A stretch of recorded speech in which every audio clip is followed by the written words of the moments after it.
strong in the early game. I'm really interested to see where Cloud9 do go from here. What is the prio going to be with some of these big picks taken off the table? What kind of a bot lane do Cloud9 want to play? Again, they're not really that style where they want to go hyper aggressive. So I would be more expecting something along the lines of the Kai'Sa for Cloud9 if they're going to go that direction. I think this is going to be M&S playing the K'Sante, and it's going to be Blabber Taliyah, but there is the possibility of flex. When you think back to their game against Mad, he did so well on the Taliyah in that. Really controlled the pace of the game, kept his farm high, was able to answer plays, was able to create plays of his own.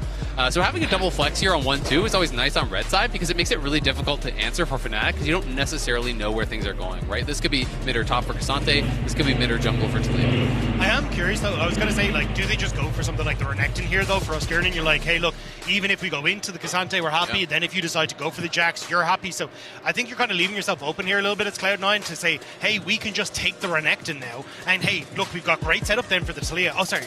Yeah. And then I think it does relatively okay into the Jax early. I think he can kind of manage, but the Jax does end up, as you say, snowballing later on again. Well, and we might just see a Renekton now for Fudge, right? He could even just take the Renekton into the Jax if he wants. I know a lot of people online are not fans of that. A lot of pros are. They do feel that it's favored towards the Renekton, especially early. You can get that pressure rolling.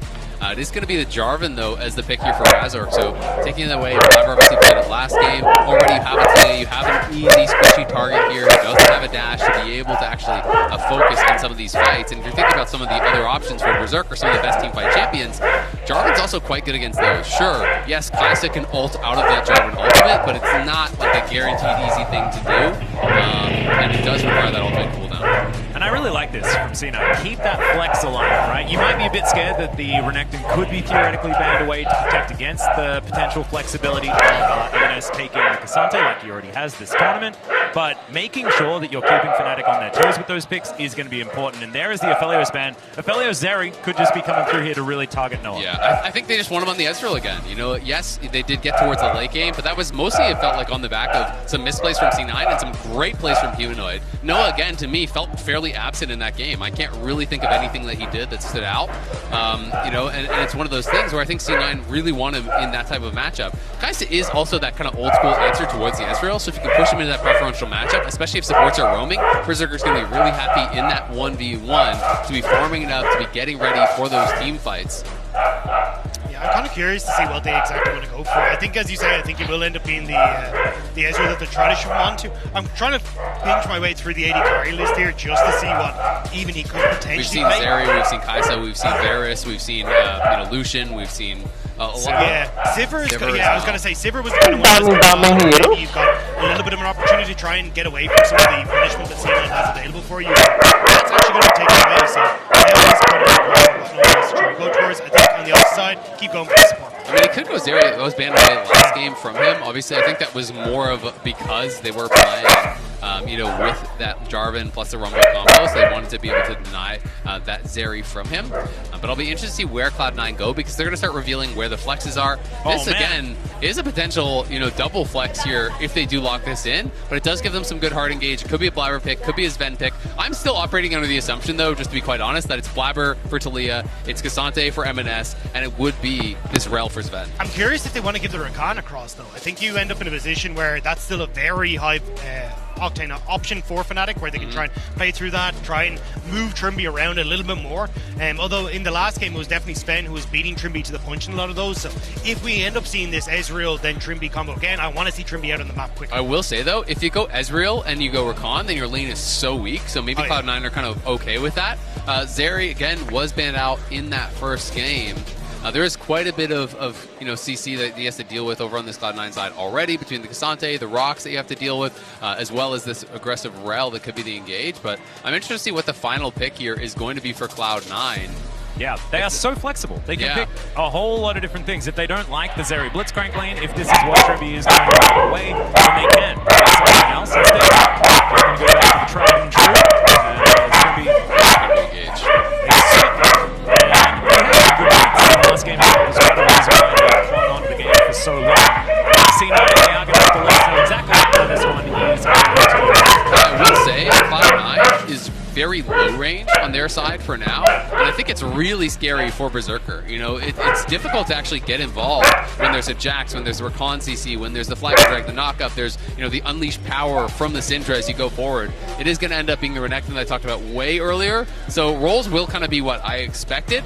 This is going to be a pretty beefy front line here for Cloud9. Rel, Cassante, and Renekton all there in front of it, and it's a lot of CC to help apply that plasma.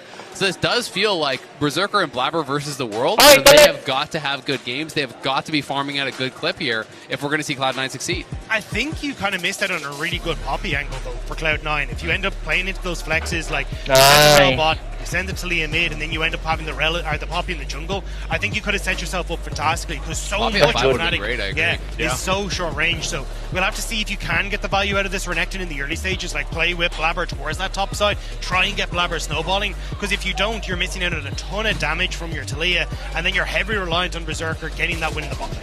It is really interesting, though, right? Because, you know, I agree with you. I think it would have been an amazing pick.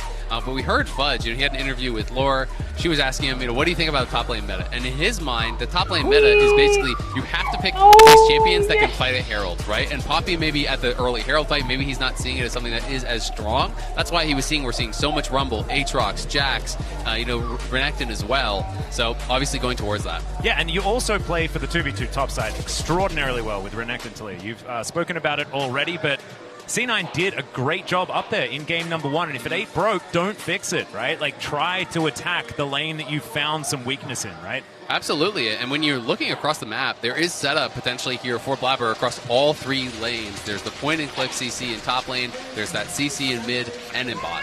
Exactly right. But, ladies and gentlemen, let's jump onto the Rift here for game number 2. Just a reminder, this is our featured matchup presented by Mercedes-Benz. The entirety of Fnatic taking on the entirety of C9. So many phenomenal moments between these two teams over the years, and we're here to celebrate another one. Let's see exactly how it is going to go, because if we get a Fnatic victory, then we just get another game in what is a very historical matchup. It's actually sick to see that, like, because I look back at the how many times both these teams have faced off. If you include like every tournament ever, like right the way back to IEMs or the All-Stars, everything like that in between, both squads are 11 and 11. Like, this is actually the one that breaks the camel's back. So this is both an historic matchup, but also an incredibly close matchup that is definitely leading Cloud9 after that last game. Well, yeah, I mean, the early game was like, okay. The late game was... No. We don't think about those. We don't think about those as that. Just, like, make sure that you've only got the first 20 minutes, like, glued into your mind, and you're going to be feeling confident. You're going to be feeling happy about it. I live in a constant state of denial here as soon as I get to international events, so... I can work with this. And I walked past Betty as we were going back up to the caster desk, and he was like, Rob, just make Fnatic be better. So we banned Rumble, so already we're off to a good start. So maybe this will give a bit more of an opportunity for us to survive the lane. And you're not on Ezreal, which I think you fans will count as an absolute dub. That one guy in the audience. It's actually 1-1 now. Yeah. You know, that's a dub for Fnatic. Well, already you can see Fudge just wanting to get towards level 3 and then start bullying on this Renekton. I was pretty impressed by Fudge's Renekton in the playoffs, despite how things went in the end. Yeah, I think that Fudge has been really solid this year, just early too, but it's going to be a trade back potentially. Just not as dominant, you know, because Fudge, prior to the mid lane swap where he kind of moved around back and forth positions, he was playing at his top level as clearly the best LCS top laner, but Noah? Yeah, that's a crash down. Not going to find too much more than the air as the Ignite is going to be thrown through. I wish Masters was still there. He would have had the extra AP and AD, but not anymore. Yeah, just for the Nimbus Cloak to just retreat out of that. You know, had he actually gotten the crash down, he maybe could have forced a cleanse or something like that, but as soon as you miss, you are going to take a pretty bad trade on the way out. So I do like the early Ignite, just to make sure that it's not going to go too bad, you're not going to lose too much health, and put yourself in a terrible spot. Also the mental game, the warning Ignite. Yeah. It's like, this is what it could have been, buddy. You better back up. I can light you on fire at a moment's notice once the cooldown is back up. Yeah, I do like that. But I think, coming into this, I want to see a little bit more opportunity here for Razork to try and play around Humanoid. One of the big things we were talking about in the last one was Lee Sin Ori, not a great combo. Jarvan Syndra, that is terrifying, even up against the Cassantes. Yeah, he's on vision. Crashdown is going to be interrupted there by the Grand Entrance, but still, Trimby taking a lot of damage. Berserker turning on him immediately. Sidon.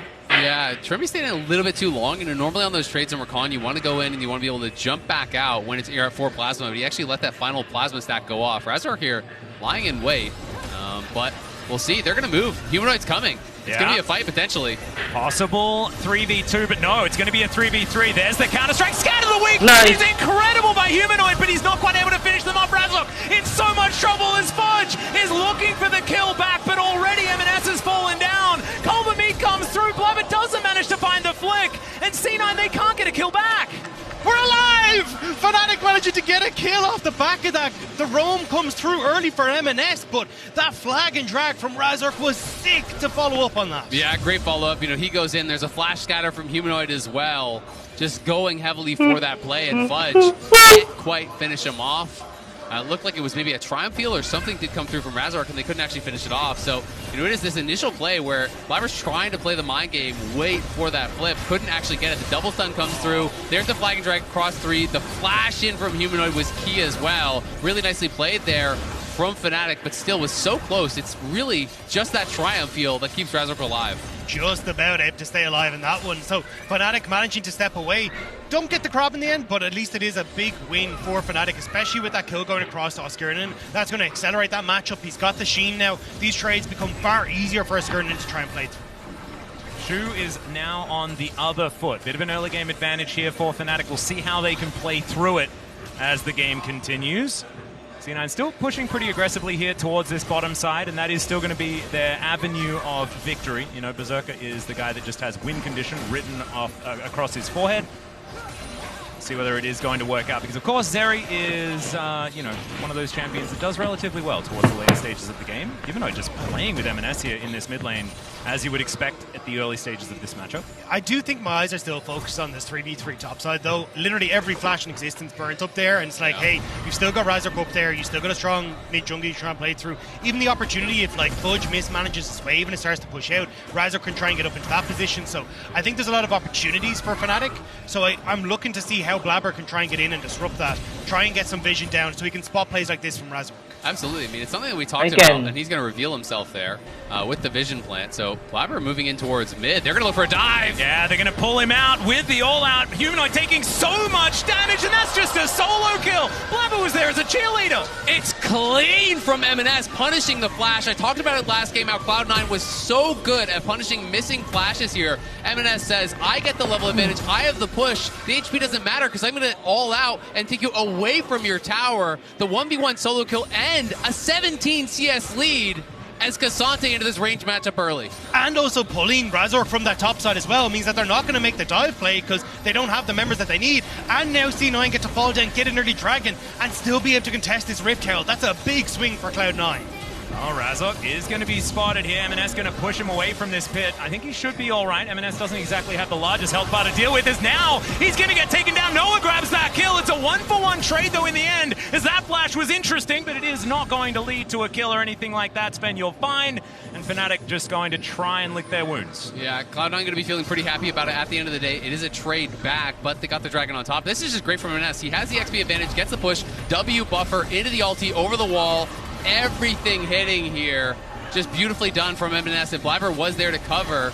And yes, they are able to eventually take down M&S as the Fnatic bot lane was moving up. Humanoid had arrived as well. Yeah, and I mean, look, at this stage, you think maybe you can get in there as Trimby, get the knockup before the crash down comes through from Sven, but Sven gets it down, and even the flash away from the Scout of the Week as well is crucial there to make sure that he's able to escape. Exactly, that's what I was going to say. You know, he would have probably got CC'd up and potentially died because he was dismounted. He wasn't going to have that remount for a while, so you are fairly slow on that. But the gold right back to even. Cloud9, though, with the early objective advantage, and we'll see if they can do anything with that. Bot lane, again, fairly quiet. It is a slight edge, though, for Noah this time around. So C9, you're not having as much freedom, I would say, in the 2v2 as they did last time. Yeah, I think that's where it's going to start playing a factor as you start to look towards Rift Herald, and even looking at this mid lane as well. Level 6 hit. Ooh, nice fancy feat here from M&S, but is he going to be able to get out of this? Absolutely, the answer is yes. Blabber throwing down some rocks. He's going to find too much more. The flick going to go wide there as well.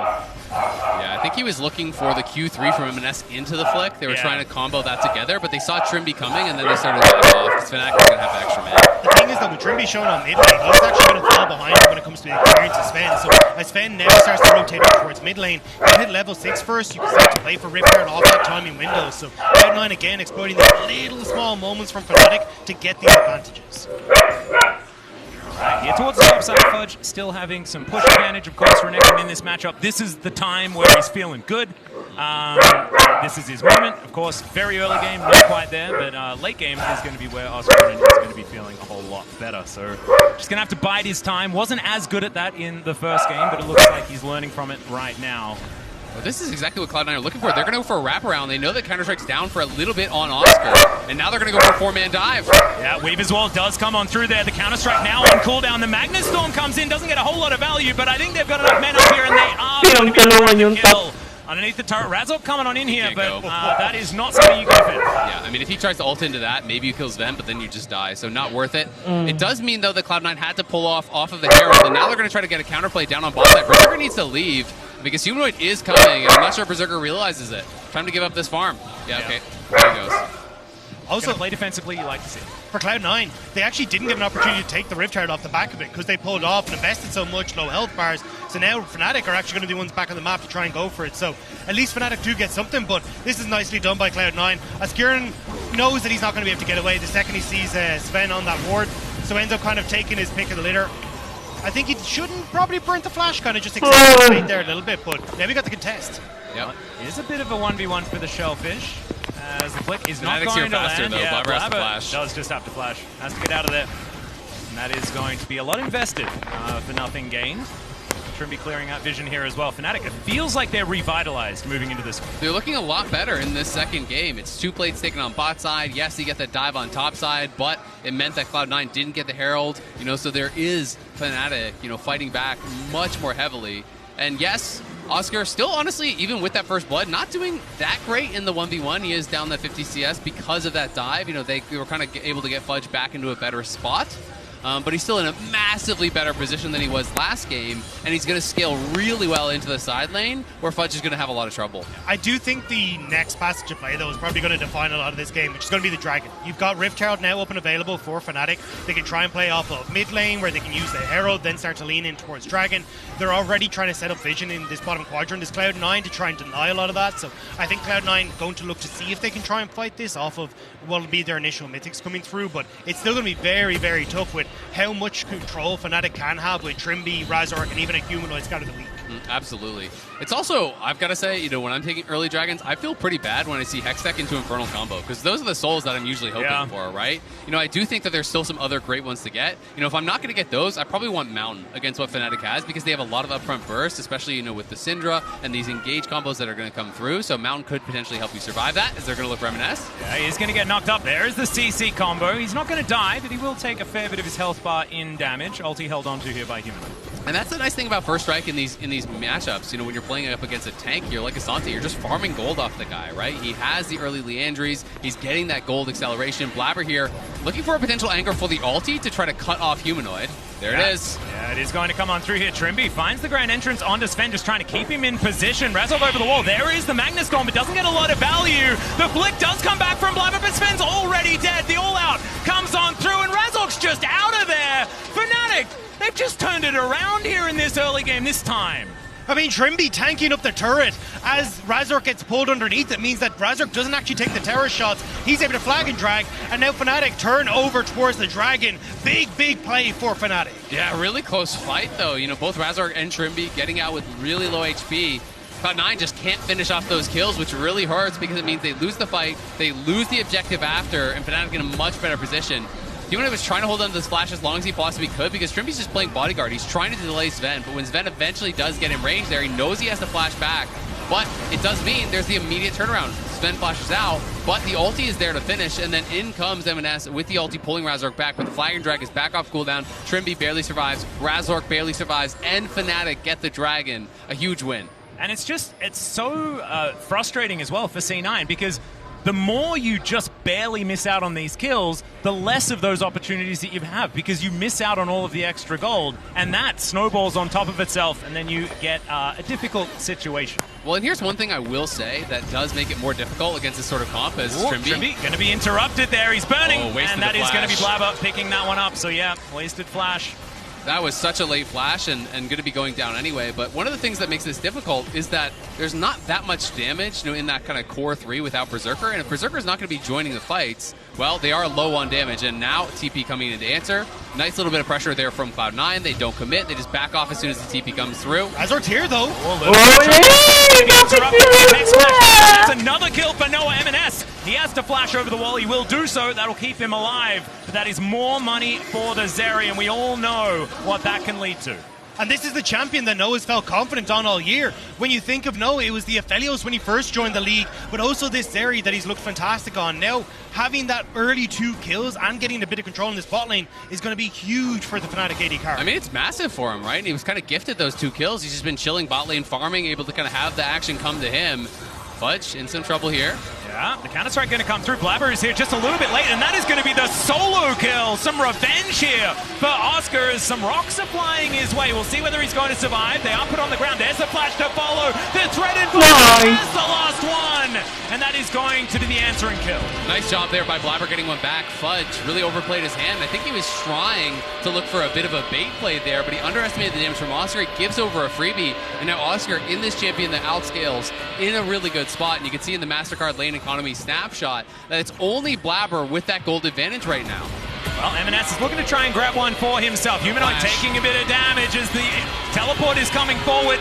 Wasn't really necessary, but sometimes you want to drive home that you can get the kill. I love how M&S needs spectators whenever he gets a solo kill. It's like, come on, just see what I can do. But on top side as well. Oh, the interruption does come through here as Blabber's going to get ulted. Okay, can the fancy feet actually work out here is the question. The answer is no, but it looked kind of cool for a few moments. That's going to be the kill in answer there from Razzle. It is a shutdown, but it does cost him a couple ults, and Blabber did actually secure the top lane tower. So Blabber is super rich right now. He already has his Rylai's done, so that's 2 items done before either the mid laner is even close to actually completing that. So Blabber is going to be the big carry here, the big hope for Cloud9. And M&S trying to defend the red buff because you can see the Cloud9 bot lane are coming out from base. They want to be here to support, and off of that bot lane kill, Fudge just stayed bot to push the bot lane tier 1, and it was M&S who backed. And this is where flashes become so important for Cloud9, because if Fudge has flash to CC Humanoid, to CC Noah in a fight, even if you look at M&S, actually, Fudge may need to get on out of there. He's all right. I think that's where you're going to be able to set up for Blabber, right? And I think that's the big point to focus on is, can these big mega tanks in the front line get onto the back line and set up for Blabber to be that card? Absolutely. And when Berserker joins, how effective is he going to be? Because Noah got these 2 kills. Noah's been accelerated. Him and Berserker have kind of been doing the same thing, just hanging out and farming, but some action came towards Noah. He was able to capitalize on it with those good collapses from Fnatic and got that gold injection. So he's not fighting from that big point of power that he was last game, Berserker, where he had that big gold lead. Well, Fnatic a little bit late to this play as the second Rift Herald is going to be secured by C9. The game extraordinarily even. It is just the 1 extra turret, but the extra money that Fnatic have been able to pick up has certainly worked out for them. And I've got to say, win or lose, the narratives around Blabber internationally need to die. This guy has really shown up at Worlds. I think he has played incredibly well for Cloud9, and he's well on his way to being, in my opinion, the best NA player ever. I think if he continues on this trajectory, that is going to be where we end up. He has been really stalwart for Cloud9, turning in another great performance last game, another great performance this game, was great against Mad, was competitive against LNG. This guy is a far cry away from that jungler where people would call him, oh, he's a coin flip jungler, he's going for the crabs, these kind of memes. He is so efficient, and he always keeps his farm really high while still having really high kill participation, which to me is just kind of like the mark of a really good jungler. And also now he's got so much on his shoulders, right? He's playing the Talir, and Saban is now looking to try and help get the kill onto Oscar Innen. M&S up here is relatively low, but the Magnet Storm's going to come through, and M&S will cut down the Jax. That is going to be another kill going over to C9. In their favor. They do manage to do so, as we're talking about souls that weren't necessarily the best. We do have one of those on the Rift, but Fnatic is going to collect it for themselves. 2-1 Drake advantage for them will be the result in trade for their top lane. And I think that's what I like the call here from Cloud9. It's like, hey, do we really care about a second Chemtech Dragon going over? Not really. We have Rift Herald. Let's get the play on top side. Immediately use Rift Herald to blow open that second tower as well. And yeah, that is going to be the charm landing onto Fudge. CC'd and dead. That is, handbag. That's just greed, man. He really wants to try to get that away. They're on the dragon. You see the dragon death call, and you're still not only staying to actually get the kill, but you're using your slice and dice to actually help to secure it. So there's no really anywhere for him to go. Cloud9 do get a tier 2 on the other side of the map, but Fnatic get the kill there. They get the dragon. They take the mid tier 1. and that's really kind of just off of a silly play from Fudge. He should have been there to potentially defend. And again, you wouldn't have had that opportunity if you hadn't gone down. So now Fnatic, they'll have the chance to start pushing in mid, especially with the range advantage they have, and then start to lean in towards Vision. And I mean, Oscarinen trying to punish on this topside play, but Sven's in the area. I mean, Oscar, I think, played it out pretty well. And this is why, you know, some people may be saying, oh, Sven using his ulti, haha. He's actually waiting, because if you wait too long, Oscar's going to have Counter-Strike back, and then there's a potential for him to kill M&S, right? So I think you actually had to commit all the cooldowns to make sure you get this kill. Fudge warded out, obviously did not know it, but the Dragon is dead. You know they're in the area. You know they're going to be potentially looking over there. And it's just some greed there from Fudge. Wanted to get it, and now going to be potentially dove here by Oscar. Yep, there is the Counter-Strike. That is going to get the stun. Great knock up there from Razork, as well as the Scat of the Week is going to come in. Fudge keeping himself alive for so long, though. He does get stabbed in the end by a Q from the Jarvan, but have they overextended is the question. Berserker! Storm, as Berserker just dives in on top of Noah. He's out of the fight, but so is Blabber, who's been executed between his turrets. Fnatic now on the warpath, looking for M&S, who is running the wrong direction, and Noah is looking to try and come back and answer it. He is going to get engaged on, as M&S is trying to do some fancy stuff to get himself out of this, but it's not going to work, as Syndra says no, and Fnatic, they just win the fight. They grab 3 kills. Berserker is going to try and get this turret in answer. M&S had nowhere to go. His tower is being knocked down by Skirnan as he's running for the hills, and Fnatic pick up 4 off the back of that play, and that was perfectly timed off of getting mid lane tower, dive into that top side with the vision you have, and there's nothing Fudge can do. Yeah, I mean, Fudge, I think, played it about as well as he could. He lived for a really long time here. I started to get a bit nervous for Fnatic on the dive. The ulti comes up, and you think, okay, surely he's dead. But then, Gore Drinker heal, Q heal, surviving for quite some time. Blabber does arrive, and on the other side, we saw that it was Berserker diving in. Blabber flashing back, though, and Humanoid catches him with the scatter after, bursts him down, and then all of a sudden, because Sven and Berserker were going for Noah, they left the other members on their team kind of by themselves. They overcommitted to trying to kill off Noah. They couldn't even do it. You know, they forced out that E over the wall from Noah, but I want to see what happened with the ulti from Berserker, because Noah didn't even have to flash, and when we panned down, Noah was really far away. So what I think might have happened is that Berserker ulted while he was mid-slide across the wall, and then he got too far away from the other side. So probably a little bit too early of an ult from Berserker, but maybe worried about losing vision. Either way, had you just forced Noah out and then used that ulti to rejoin the fight on top side and Sven collapses up there, this could have been a very different story for Cloud9. So great punish, great aggressive play from Fnatic, but definitely I think a bit of a drop ball there from the C9 bot. Well, Scat of the Week going to come through. Humanoid has just been fantastic. I mean, this whole series, to be honest, he was the ray of hope for Fnatic in game number 1. And is now just landing all of these scatters. Another one going to be missed there, but of course, M&S has to dodge to get himself out of the way. And the other thing worth mentioning is this is not the old Syndra, right? Syndra scales up, you farm those splinters, you get to 100, you really do have a powerful late game here. The lone kind of weakness is your lack of mobility, so it's going to be up to Cloud9 to try to pile in on top of them and punish that. And that's why I like the Cosmic Drive second here. I mean, you hit 3 of your spells, you're going to get that movement speed, gives you the opportunity to try and run yourself out of Blabbers, knockups, and try and get away from Fudge. It actually gives you a huge amount of opportunities to try and avoid what Cloud9 want to do, and as long as you do that, I mean, Skirnan down in this side lane, he's an absolute monster. 2 items compared to the 1 of Fudge. He'll start to work his way through these towers, and Fnatic, having that mid lane tower down, are now looking to maybe punish Fudge again. Yeah, I mean, they're doing a really good job of just pressuring him off of this, as Trimby... Yeah, doesn't have a lot of options, has to use the quickness for the extra movement speed to get himself out of the way, so that is a decent cooldown that C9 have picked up, but they lose their inner turret, and that is more money going to Fnatic. They're maybe starting Baron. They're actually pinging towards it. They're just going to start this up. They know that Fnatic was fully on bot side. I don't know that they can kill this fast enough, though. I don't think this is going to work. There's no one even tanking it for Blabber right now. And double TP is going to be available. There is no vision. As I think this might just be a Hail Mary. Let's see what can happen. Is the turn going to come through from C9? And instead, they're just going to get themselves out of here if they can. Sven trying to do what he can to keep them away as he dives in. There's the Magnus Storm, but where's the follow-up? The rest of C9 looking to move on over, and that is the Baron secured by Fnatic. Thanks for the lead. Is looking for even more. Blabber's going to go down. M&S might be able to get one, but the answer is no, because there's a Mega Blast Cone down there to keep the Jacks alive, and now it is a disaster for C9. The Crocodile goes down once again, and Razork just needs 1 Q or a smite to take down the kill onto Berserker. That went from bad to real bad real fast. This worked for Cloud9 against Mad Lions, and they were like, hang on, maybe we can pull it again against the EU team, but it's not the case. Fnatic come into the area quick and they punish C9 fast. Yeah, I thought that C9 was just going to try to get a Fnatic TP and then just back off, right? I thought that's all they were going to be looking for, but they tried to actually set this up. Sven goes in for the re-engage, but the Baron has just been leashed for Fnatic.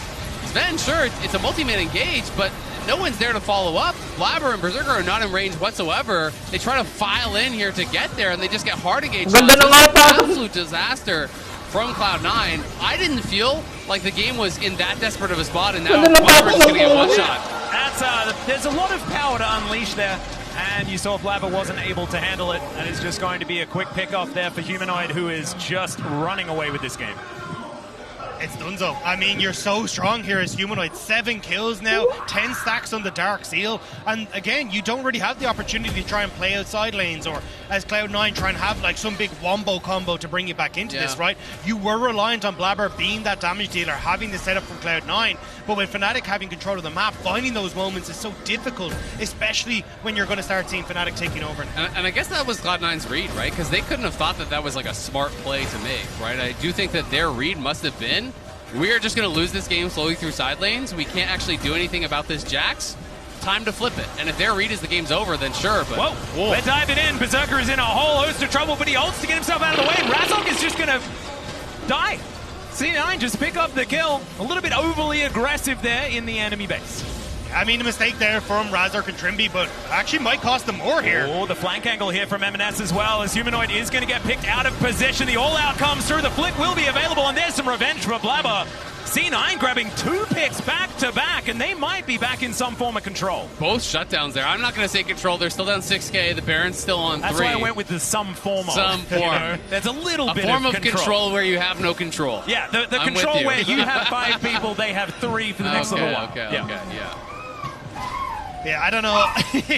I mean, look, it happened in the last game where Fnatic got 1 or 2. It kind of started to come back, but here's the thing. I think that the compositions are so different, right? I believed in the Orianna more because Humanoid was playing so well, and he was on a pick that I think A, had great wave clear, and B, had really huge team fight impact. I'm just struggling to see who is it going to be that can kind of get this across the finish line. It would have to be a comedy of errors from Fnatic, because really, as I said, if Tice is not playing from ahead, it's difficult to ever even enter the fights. And this is why I want to go back to your point about the Baron, because I actually do think for Cloud9, if you actually had Fnatic full resetting, like we saw against Mad Lions, where Mad Lions got Dragon, reset, and Cloud9 suddenly get Baron, suddenly turn the game around, that could have been their moment. So I actually like the Baron call from Cloud9. As you say, I think it's a case of, at this stage, even with picks like this, I don't really see a way for Cloud9 to try and bring themselves back into this game. Yeah, it's really, really tough, right? So, you know, you always have to keep in mind what the player's evaluation is in the game state, and if you think the game's already lost, then any play with some small chance is going to be better than doing that. And I mean, look at the total damage done here.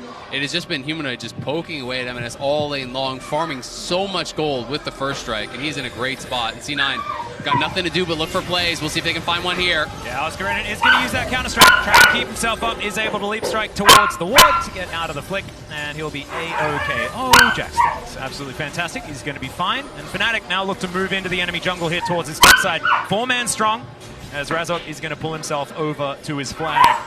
Now look to open up the base of C9. They're fresh off a bit of a back here, though, so they might be able to get it. Yeah, exactly right. Teleport to come through from Fudge. Here's the last-ditch effort as they dive in. Magnustorm is decent. They know exactly who their target is. Flash now down onto Humanoid, but Noah is the one popping off. They managed to get the Syndra, but can they actually win the fight is the question. Trimby going to try to get locked down, but it's Noah that's the one that needs to be under control, and it's not going to happen. Fnatic just roll over the top. It's a double kill for Razok in the end, and Fnatic are done with this game, I think. I think they're going to look to end it here. There's low health bars, but big smiles for Fnatic as they'll take down the inhibitor and take us to the game 3. And Fnatic has so much extra control early. They are going to be able to take these Nexus turrets down and with momentum move towards the game number 3. For C9 fans, though, they can move back towards that blue side in this deciding game, but I think they're going to have to try and figure out a better plan of attack if Fnatic can fix their early game. Yeah, absolutely. Fnatic with a great strike